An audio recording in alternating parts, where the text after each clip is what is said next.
사도행전에 보면 첫 교회 공동체가 세워지는 모습이 나타나 있습니다. 그런데 저는 이 대목에서 늘 읽을 때마다 마음에 걸리는 부분이 있었습니다. 첫 교회 공동체가 세워지는 그 장면을 보면서 마음에 걸리는 부분이 있었는데 바로 가진 모든 재산을 교회 공동체 내에서 공유했다라고 하는 그런 내용이었습니다. 오늘 본문이었던 사도행전 2장 44절에서 45절 말씀에 보면 이렇게 되어 있습니다. 믿는 사람이 다 함께 있어 모든 물건을 서로 통용하고 또 재산과 소유를 팔아 각 사람의 필요를 따라 나눠 주며라고 되어 있습니다. 이게 아마 첫 교회 공동체의 가장 특징적인 모습이 아닐까라고 저는 그렇게 생각을 합니다. 모든 물건을 서로 통용하고 재산과 소유를 팔아서 각 사람의 필요에 따라서 나눠줬다는 겁니다. 이건 지금 교회에는 없는 모습 아니겠습니까?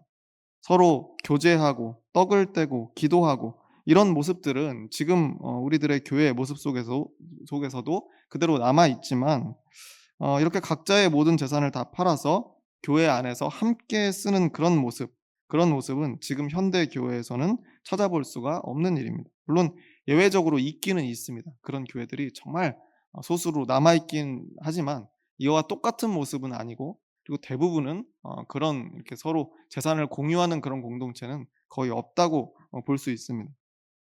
그런데 하여튼 초대 교회 공동체에서는 이렇게 가진 재산을 서로 나눠 썼다라고 하는 겁니다. 그렇기 때문에 어떻게 보면 매일 모여서 교제하고 말씀 보고 기도하는 생활을 할 수 있었던 것이 아닌가 저는 그렇게 생각을 합니다. 사도행전 2장 42절 말씀과 오늘 본문 제일 마지막이었던 46절 말씀에 보면 이렇게 기록되어 있습니다. 그들이 사도의 가르침을 받아 서로 교제하고 떡을 떼며 오로지 기도하기를 힘쓰니라. 날마다 마음을 같이하여 성전에 모이기를 힘쓰고 집에서 떡을 떼며 기쁨과 순전한 마음으로 음식을 먹고라고 되어 있습니다. 이 말씀만 보면 참 이상적인 공동체의 모습 아니겠습니까? 출근을 안 해도 됩니다. 그렇잖아요? 일할 필요가 없는 거예요. 모두가 가진 재산을 함께 필요한 만큼 나눠 쓰면서 날마다 오로지 기도와 말씀과 신앙의 교제만 하면서 살아갔다라고 하는 겁니다. 수고해서 일하지 않아도 배고픈 사람도 없이 충분히 먹고 마실 수가 있고 경쟁과 낙오도 없이 예수님에 대한 그 좋은 말씀들만 그저 나누고 경건하게 기도하면서 사는 삶, 저는 이게 바로 낙원이 아닐까라고 그렇게 생각도 해 봤습니다. 이런 낙원과도 같은 공동체가 가능했던 가장 큰 이유, 그 이유는 바로 내 재산이 따로 없이 한 곳에 모아서 서로가 필요한 만큼 자유롭게 사용했다는 바로 그 재산 공유에 있지 않았을까라는 그런 생각도 해 봤다는 거죠. 재산을 공유하던 당시 상황이 어땠을지 좀 더 구체적으로 상상을 해 봤습니다. 일단 뭐 좀 극단적이긴 하지만 제가 '가난한 사람이었다.'라고 그런 생각을 해 봤어요. 그런 경우에 이런 공동체에 들어가면 어떤 일들을 겪게 될까? 어떤 마음을 품게 될까? 일단 한마디로 저는 제 생각엔 너무 좋았을 것 같습니다. 왜냐?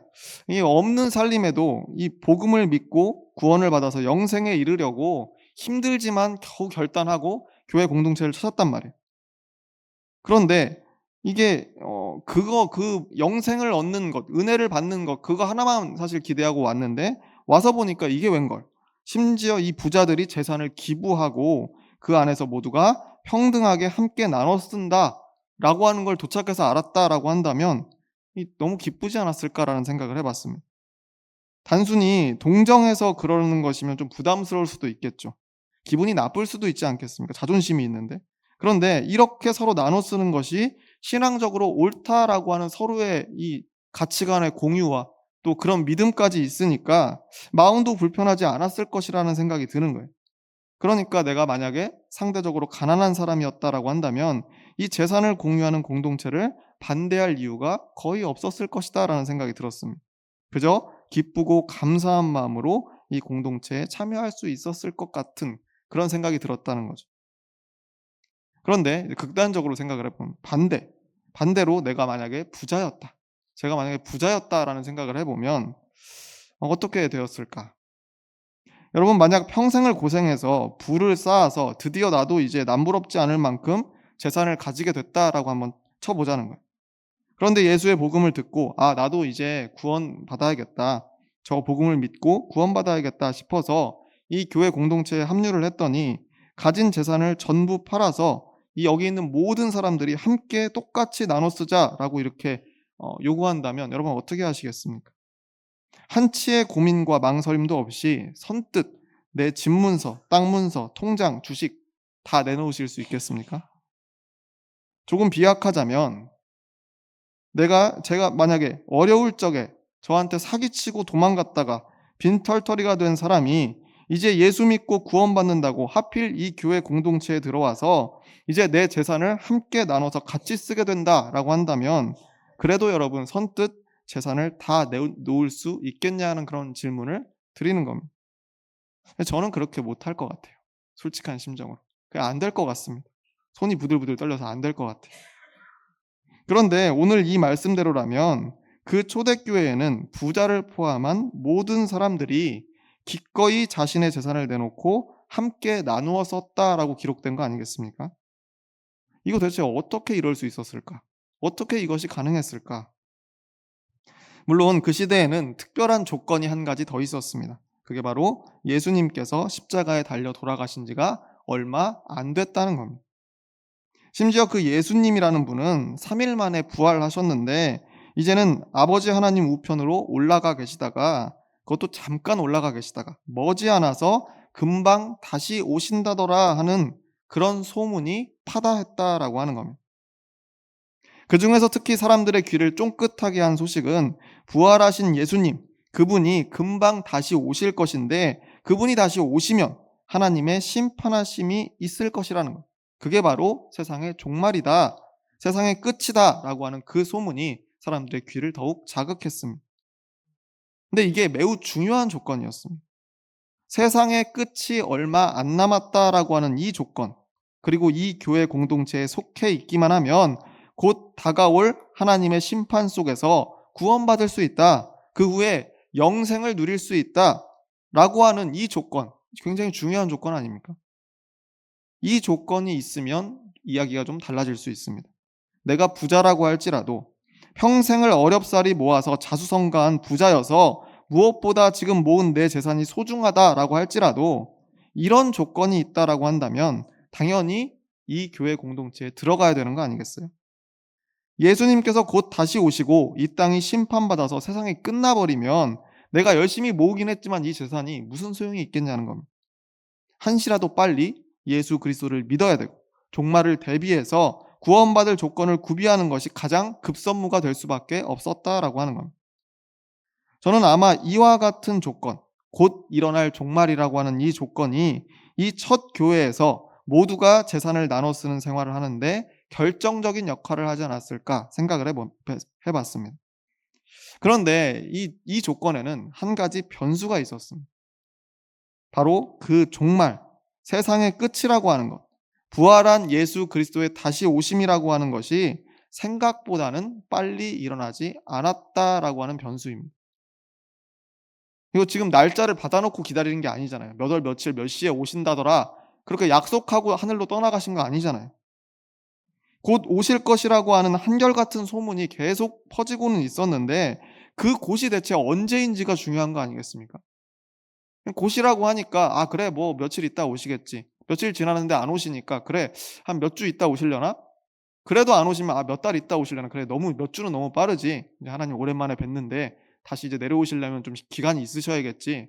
몇 달이 지나도 안 오시니까 그러면 몇 달이 아니었나? 몇 년인가?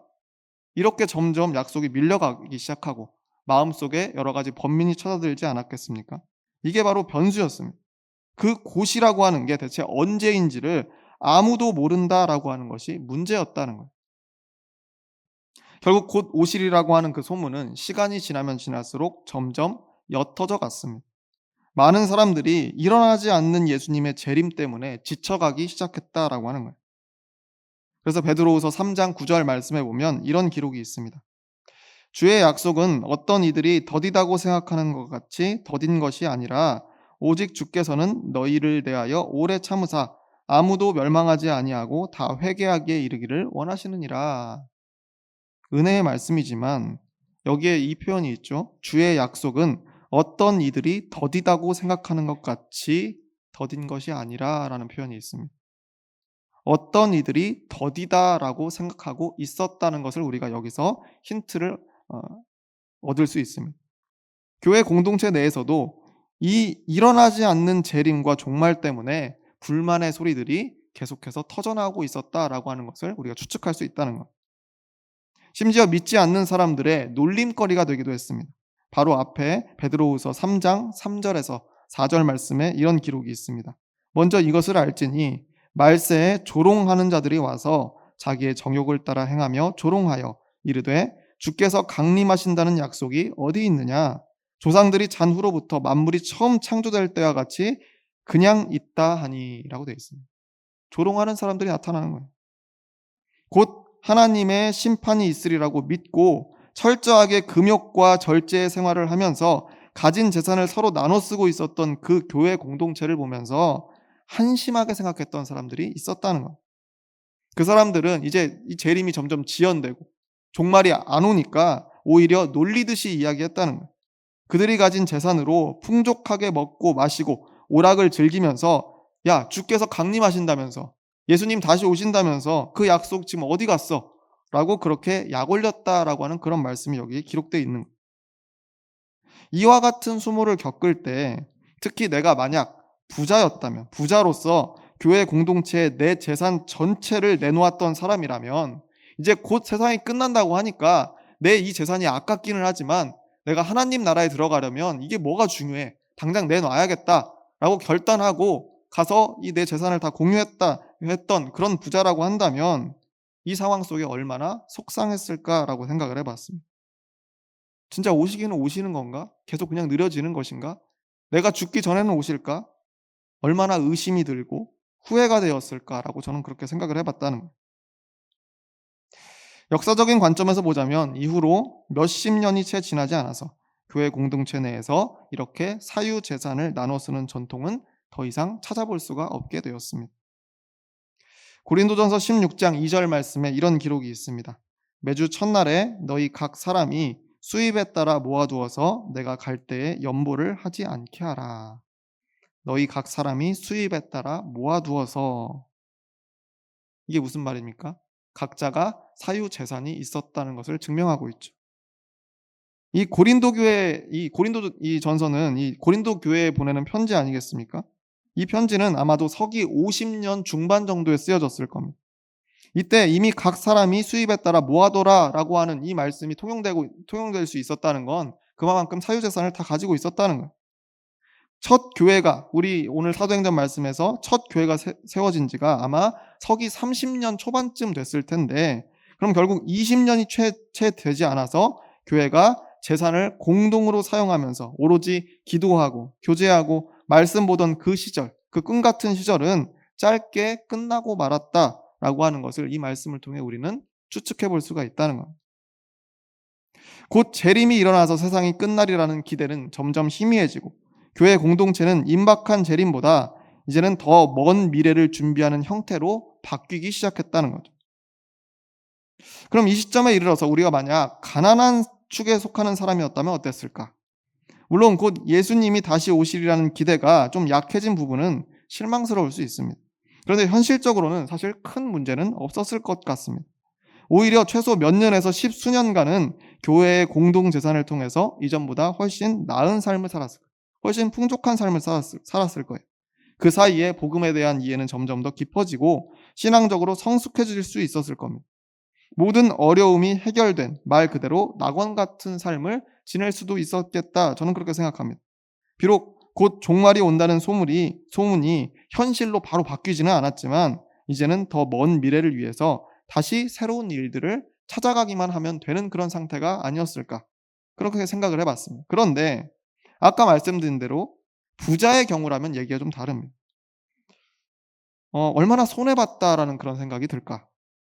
곧 세상이 끝난다는 소문만 믿고 평생을 모은 재산을 공동체와 나눠 썼는데 어차피 이 나만의 재산이라는 게 의미가 없어질 테니까 내가 이 재산을 다 내놔서 공동체랑 나눠 썼는데, 근데 이 아무도 이 예수가 곧 오신다, 그래서 곧 세상이 끝난다라고 하는 소문만 있었지, 그게 이루어지지 않는 이 상황 속에 이 소문에 대한 책임을 지는 사람이 아무도 없었다는 겁니다. 이 소문만 믿고 덜컥 전 재산을 다 내놓았던 과거의 자신이 얼마나 원망스러웠을까라는 생각을 해봤습니다.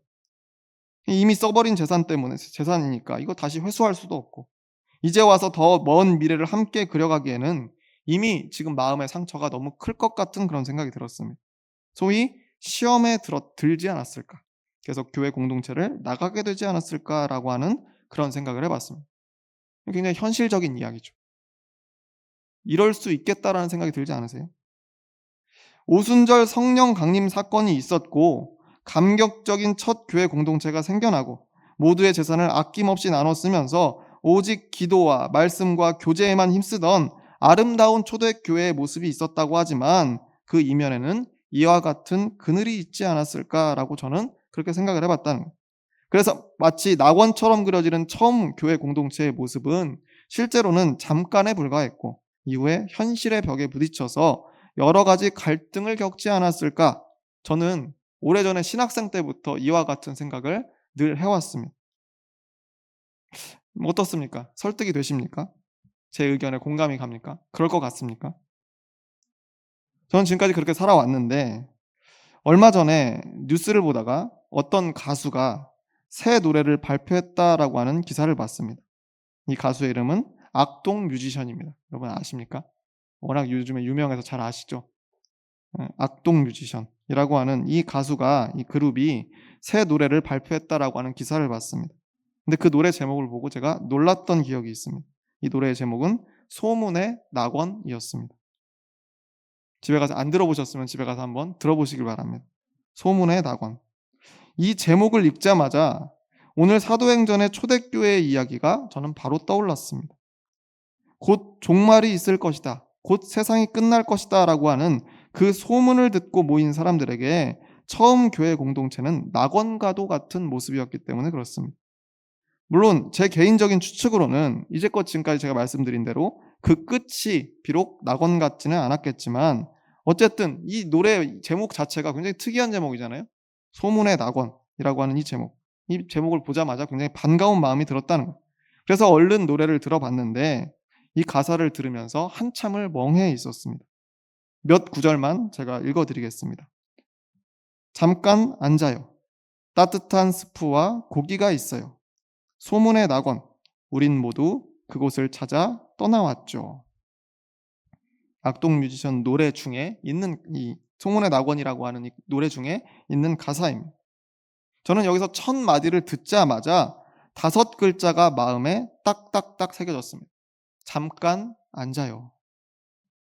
잠깐 앉아요. 이 노래를 듣기 전에 이 대체 소문의 낙원은 어떤 곳인가 굉장히 궁금했는데, 예상치 못한 첫 마디가 이미 마음에 큰 울림을 줬습니다. 잠깐 앉아요. 여기 잠깐 앉으세요. 들어본 지 참 오래된 말인 것 같습니다. 아니, 어쩌면 한 번도 들어본 적 없었을 수도 있습니다. 그런데 안 들어봤어도 뭔가 이걸 듣자마자 뭔가 다시 듣고 싶고 좀 그리워지는 그런 말이 바로 이겁니다. 잠깐 앉아요. 따뜻한 스프와 고기가 있으니 잠깐 와서 여기 앉으시라고, 아무렇지 않게, 대수롭지 않게 별것 아니라는 듯이 권하고 있는 겁니다. 이렇게 잠깐 앉으라고 누구든지 아무렇지 않게 환영하는 이 따뜻한 곳이 바로 소문의 낙원이었다라고 하는 겁니다. 이미 이 부분에서 저는 오늘 본문 속 교회 공동체라는 그 소문의 낙원, 그 초대교회, 첫 교회 공동체라는 그 소문의 낙원을 너무 내가 잘못 생각했구나 반성하기 시작했습니다.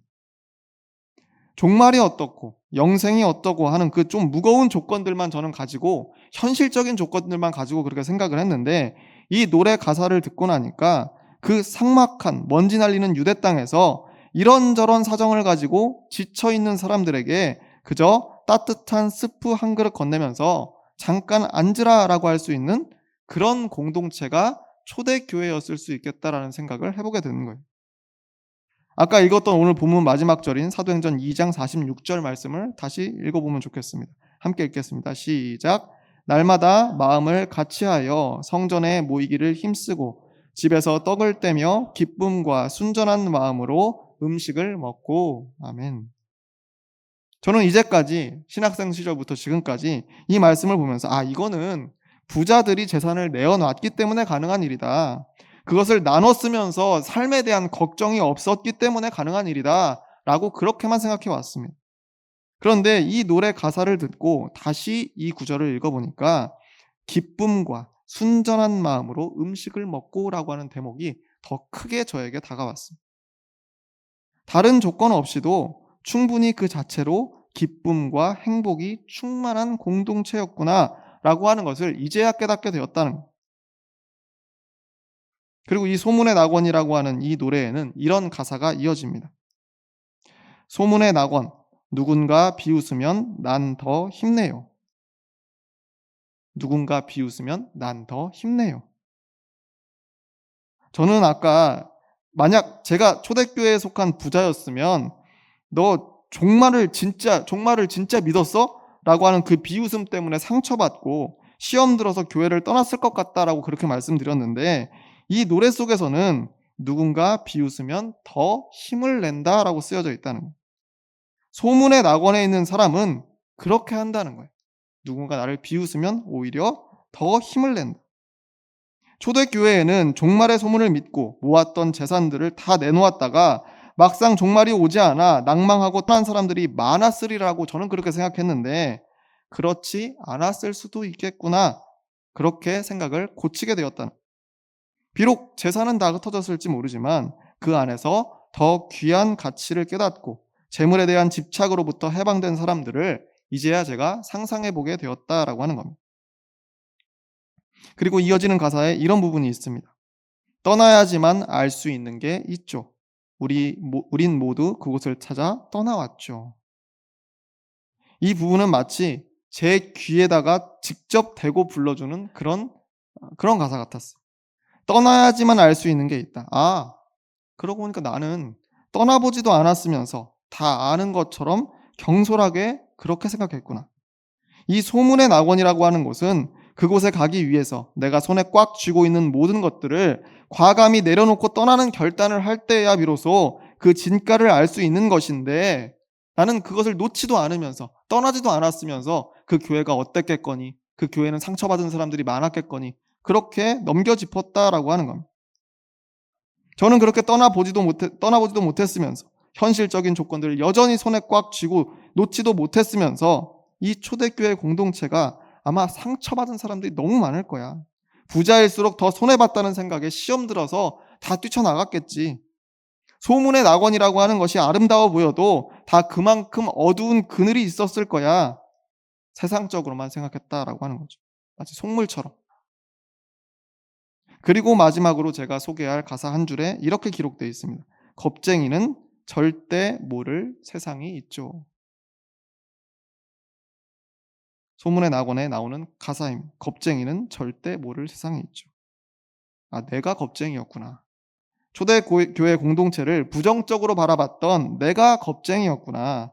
손에 쥐고 있는 우리 현실의 조건들을 놓치기 무서워하는 내가 겁쟁이였기 때문에 내 눈에는 초대교회 공동체라는 이 소문의 낙원이 낙원처럼 보이지가 않았었구나.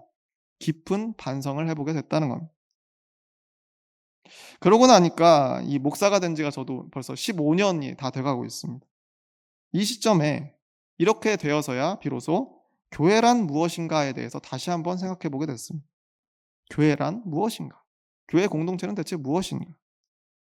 예수 그리스도를 믿는 공동체, 그게 정답이겠죠. 재림과 종말을 기다리는 공동체, 그게 정답 아니겠습니까? 하나님을 찬양하며 영생을 얻기 위해 신앙적인 수련을 쌓는 공동체, 다 중요한 이야기들입니다. 그런데 소문의 낙원을 기대하면서 이곳에 도착한 지치고 고난 사람들, 바로 지금 우리와 같은 사람들에게 잠깐 앉으라고, 따뜻한 스프와 고기가 있다고 곁을 내어주는 그런 공동체가 바로 교회의 본래의 모습이 아닐까, 저는 그렇게 생각을 해봤습니다. 오늘 두 번째 본문인 요한복음 21장 12절 말씀에 이렇게 기록되어 있습니다. 예수께서 이르시되 와서 조반을 먹으라 하시니 제자들이 주님이신 줄 아는 고로 당신이 누구냐 감히 묻는 자가 없더라. 개역 개정으로 읽어드렸고 세 번역으로 우리 한 목소리로 함께 읽어보겠습니다. 시작. 예수께서 그들에게 말씀하셨다. 와서 아침을 먹어라. 제자들 가운데서 아무도 감히 선생님은 누구십니까? 하고 묻는 사람이 없었다. 그가 주님이신 것을 알았기 때문이다. 아멘. 부활하신 예수님께서 갈릴리 호숫가에 있는 제자들에게 나타나시면서 다른 설명보다 이 말씀을 먼저 하셨습니다. 와서 아침을 먹어라. 이리 와서 잠깐 앉아서 아침을 먹어라. 이제 보니까 이 대수롭지 않은 한마디가 교회 공동체의 근본이었다라고 하는 결론에 이르렀습니다.